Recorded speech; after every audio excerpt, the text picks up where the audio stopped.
now from Nashville, Tennessee, it's time for another episode of Tips, Tactics, and Tools for a Safer Tomorrow, where all things related to your safety and security are discussed, detailed, and delivered to you. You may leave with a tip that saves you money or a tactic that saves your life. So here are your hosts, owner and founder of Defense Systems, Brink Fiddler, and owner and operator of Herring Technology, Tom Herring. Hey guys, welcome back to another edition of Tips, Tactics, and Tools for a Safer Tomorrow. Brink Fiddler, Tom Herring here. Today we are going to discuss kind of an overview of general preparedness, your ability to defend yourself, your family, your home, all those things based on whatever is happening in the world.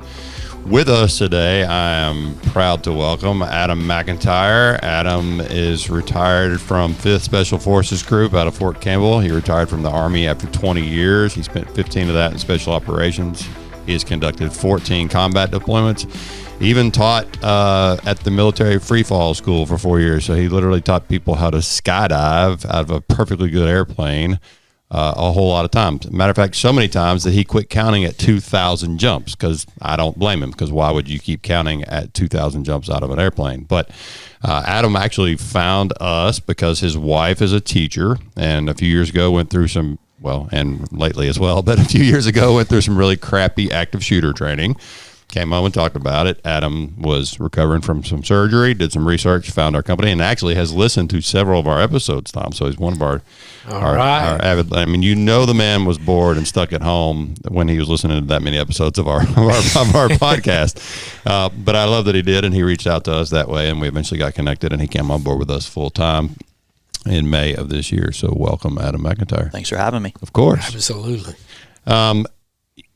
Volatility is always been evident and has always been part of society, right? But I've never seen it.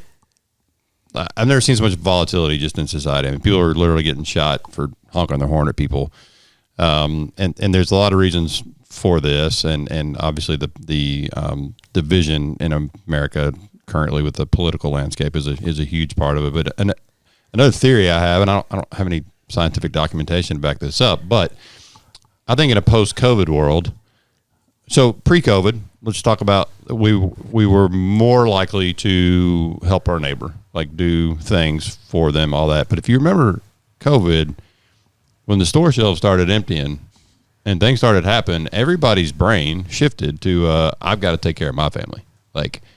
And I think there was an actual brain chemistry shift in America in people in that moment where they were less inclined to be more about community and more inclined to survival of the fittest, which is not unnatural for the head of a family, like the male head of a family, to take care of their wife, their kids, themselves, that sort of thing. And I think that, again, I don't have any scientific data to back it up. I think that is a large part of that brain chemistry shift as a nation. Then also, just the political division that is just sown so deeply. So things are bad, yes. Are they going to get worse? I believe so. And I think both of y'all would agree. I mean, Tom, we'll start with you. I mean, what are your thoughts on what's coming? Well, let's just jump into political right off the bat. I mean, is it going to get worse? I don't know. When you open the border and you let all these people that come in, and then they're shipped all over the country and transporting to different areas. I'm not racist about it. I'm not biased about it. But they have a different mindset and value of life than what we're used to. And when those start interacting, and unfortunately they're filtering to bigger cities, and now we're seeing them filter out into the remote areas. Good thing is most of the remote areas, those people can. They take care of the problem generally, but with all the law enforcement restrictions now and what they can do, and yes, it's going to get worse, especially if the economy continues to get worse, which is then going to drive an economic factor to crime. 100%. I think there are some people coming to this country that want to assimilate. Some. I'm not here to say all, and I would venture to say, Adam, based on your experience, there's a lot that not only have no interest in assimilating, they're coming here to do us harm. I mean, your role in special forces, Adam was a Green Beret, so that people that don't understand what they do, and I used to not be educated on it, but they work in 12-man teams, and what they do is they go into foreign countries and stand up and train local fighting forces, and so they have to deal with all sorts of cultures. And fifth group, strangely enough, the Middle East, right, is your specialty. So based on what you know about other cultures and what's coming across the border, what are your thoughts on where we're headed? It's inevitable, and it's not, how or when, it's a matter of time. It's going to happen. And it could be 3 months, it could be 2 years, but these people play the long game. People in America look at what happened yesterday, and then they're on today to the new topic, where these foreign adversaries, when they come here, they're looking for 5 years, 10 years. How is this going to deter America? State actors, terrorists, it doesn't matter. It's inevitable, and it's a mindset that America has to accept. Everyone in those other countries, when I've visited there, whether it be on a short trip or a combat tour, it doesn't matter. They've accepted that. And so they prepare their family themselves. And people in America just haven't done that. They turn a blind eye. It's in the news today, but tomorrow they're taking a picture of their breakfast to put on Instagram. And instead of kind of remembering that, being like, well, hey, that happened. How do I prepare for that? Myself, my family, when we travel, what am I going to do about that? And, you look back at 9/11. What did America came together? We stood strong, but in my opinion, it quickly went away. And it's going to take for another 9/11 or terrorist attack on our soil for America to come together, learn to protect themselves. And I fear that it's even worse now with social media, that they'll forget very quickly. I think you're right. We talk about it in our training all the time, right, that the sting wears off. Because it does. I mean, the sting wears off, especially if you're stung however many times a day with bad news or whatever else. And America's an instant gratification society too, right, because we can push a button and get anything we want. And I think you're right in that people do forget, or back to what we've talked about in a previous episode, when something happens, people are really proactive. We got to get it done, and then the sting wears off, and that goes to a lack of preparation too on what's coming. And Sean Ryan on his show had a guest on recently who was, I think, part of the Afghan resistance, or you'd know better than I would, Adam, but talked about the terrorists are talking about what's coming to America will make 9/11 look like a dress rehearsal. Yeah, which is scary. Again, we could expect it in 6 months, a year, but they're looking for the perfect opportunity to create as many casualties and mass chaos in America as possible. I mean, they did it, 23 years ago, and they're bound to do it again. And the amount of money that we are now giving them from taxpayers' dollars, and it's going to come back and really bite us in the butt here. So. Yeah, and my opinion, it's you feel the same way, because we talked about this before off there, but it's not going to be one event. I mean, it's going to be probably multiple coordinated, and so back to the whole point of what we want to talk about today is like, okay, so what do we do about that, right? So let's start with the home, right? If you live in a home, which most people listening to this live in a home, whether it's an apartment, whether it's a house, or whatever it is, I mean, do you have the ability to defend yourself and your home? And fine, guns are not for everybody. I think we can get anybody out there listening up to speed with a gun, no problem, if they're willing to learn. But do you have the ability to defend yourself, and what does that look like? Not a .38 revolver. What if there's 4 bad guys? We keep seeing on the news, right, like these Venezuelan gang members like beating on the doors of these apartment complexes there were 4 and 5 people. What are you gonna do with a handgun to 4 or 5 people? Unless you're really, really good and really fast and you're John Wick in it, right? And you can throw it really well. That's right, true, when it runs out. So, again, Adam and I know we've had this discussion 4 years ago on an episode, you're a big shotgun guy. Adam and I are big rifle guys just for a lot of reasons, but an AR platform being that they're lightweight, they're easy to maneuver, and you got 30 rounds. So I don't care if the bad guys show up with a rifle or not. Bring a rifle to a rifle fight. Or if there's 4 of them, bring a rifle to a fight with 4 people. Like, let's do the dominant firepower and having training. And we're seeing an increase in that with our clients that want that in their homes. Well, I want to go back to Adam's point, too, on these guys are in for the long haul. So what we're seeing with them, you have 2 methods of approach on it. Either they're going to be stealth, which means they're ingraining into our community, and they still have the evil intent, but they're in for the long haul to mix in, get comfortable. That way they can stay stealth in what they're doing. whether it be in your home, within your business, whatever. They gain confidence with you. They're smart enough to know that. And then you have the adversaries coming in by force, which goes, the gang activity is mainly force. It's, fear and, showing, many people, weapons and everything else. It's overt. It's overt. So you have covert and you have overt, and you have to be, open and know how to detect both. And how are you doing that? And that not only is that for businesses, it's for homes too. A lot of people, I want the cameras up. I want this. Well, your threats are going to be either outsiders, insiders, or collusion, which is insiders helping outsiders. Yep. And that's where I'm talking about the second. These people you're letting in your homes that you trust, and the processes, it's not just cameras and alarms. It's what are you doing about those people coming in? Well, are you background checking them? Are you doing anything, any study to find out who are you letting in? And when you let them in, what information are you giving them, leaving, laying out?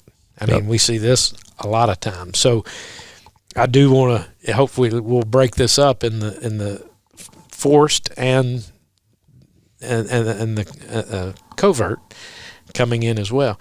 We as Americans don't do that as well as people coming in from other countries. And I'm not saying we don't have people here in America doing the exact same thing. We do.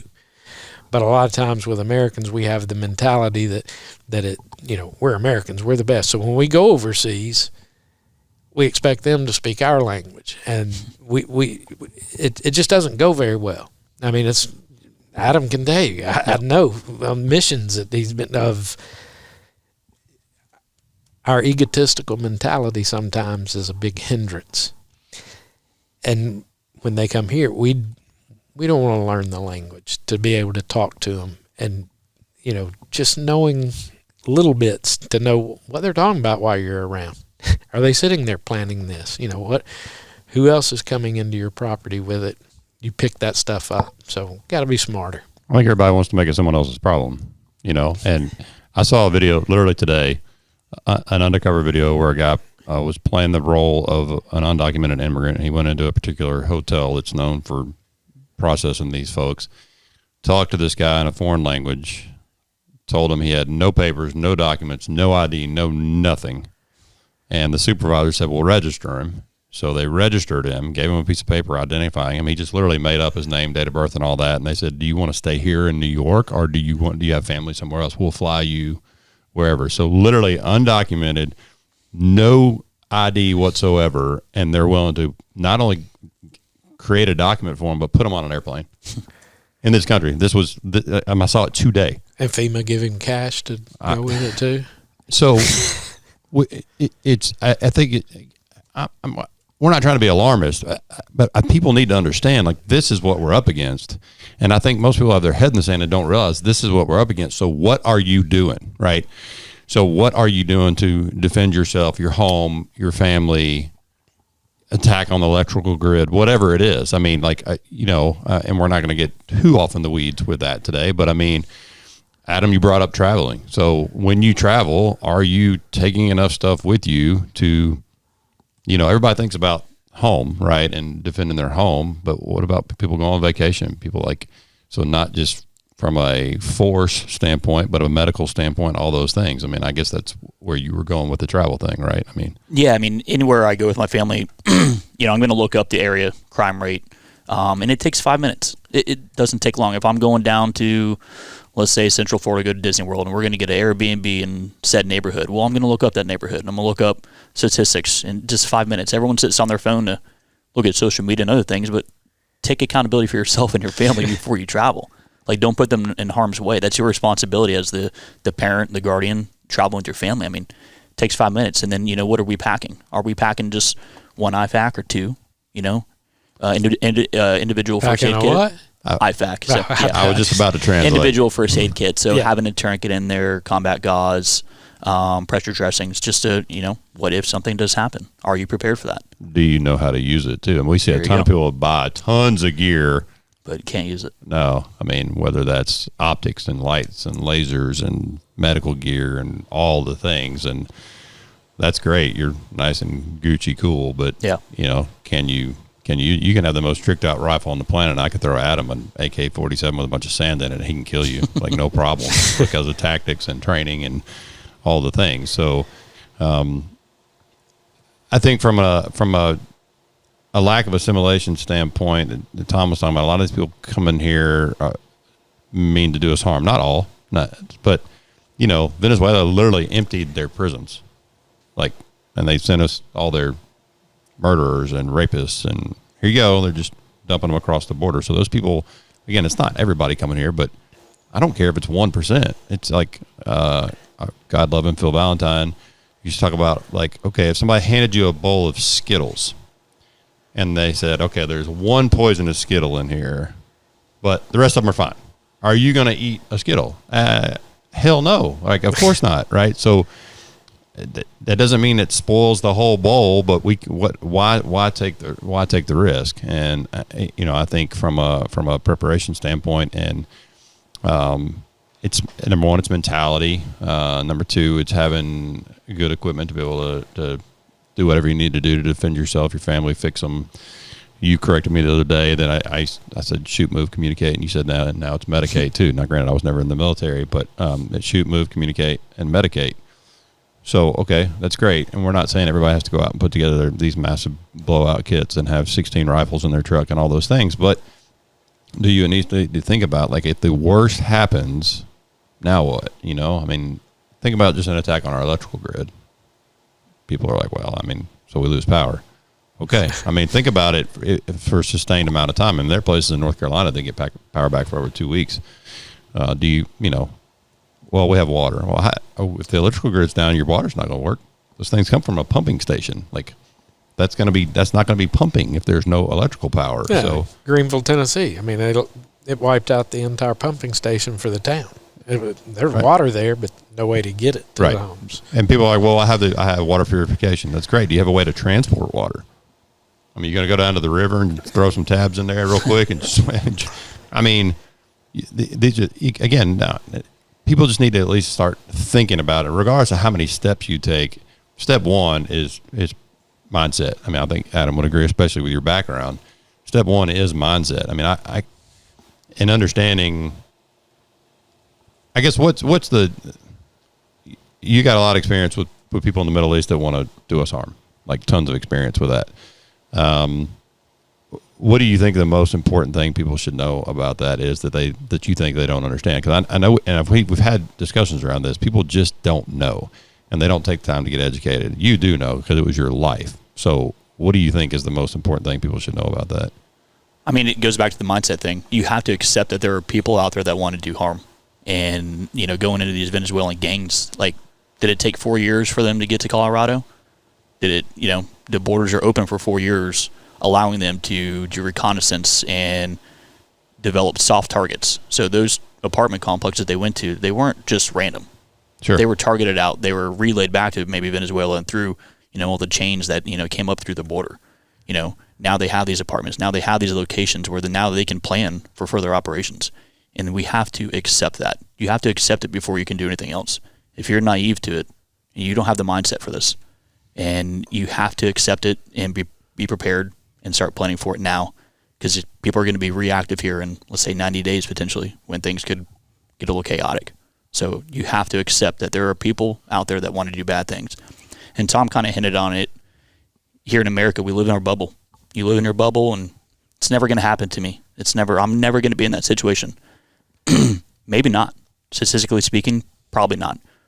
But you should still prepare for it. And you have to accept that. The quicker you accept it, the quicker you can deal with it and be prepared for it. It's all a mindset thing. I mean, look at the primary mission of our company, right, is training people to deal with active violence. And so I will say more organizations are starting to wrap their head around this, that, okay, this is something we do for our personnel. But I think those same people a lot of times stop there, and they don't think about personal preparedness outside of their organization. It's almost like a must do, or, right, well, we know this is a problem in society, so here's something we can do to help prepare our folks. Okay, great, let's do that. And then it's the brain stops there, and it's like that's not going to it's not going to help you outside of those walls, and bad stuff happens everywhere. We talk about finding second exits everywhere. And I tell people, your friend's house, you've never been in there before, find second exit. Bad stuff happens everywhere. I don't care what, but to your point, and we heard this the other day at the school shooting in Georgia. We heard an interview of somebody say, well, I never thought it would happen here. Well, okay. Adam's point, you're probably right. It's probably never going to happen here. But if it does, you're going to be really, really, really in a bad situation if you've not done more to at least wrap your brain around preparation for bad things happen. Well, and to your point, it goes beyond. We live in a bubble, and our mentality is that bubble leaves our house. It carries with us everywhere. No, each one of those is a different bubble. And I'll say we get to the church mindset of security and training. To your point of what you learn at work, you can take with you. What you learn for home, you can take with you to work. You can take it with you on the road, on your vacation. Anything like that. When I say the church mentality, we go to church on Sunday, everybody dresses up, looks good, acts good, behaves good, everything else. Preacher says amen, and out the doors they go. Totally gone again. Yep. Back in until next Sunday. Security, we try and do that as well, and it's not. Just like for an effective church, it goes with you all week. So does security. What you learn at your place of business, or if Adam comes in, trains you in your home, that carries with you everywhere you go. Because chances of it happening to you are slim.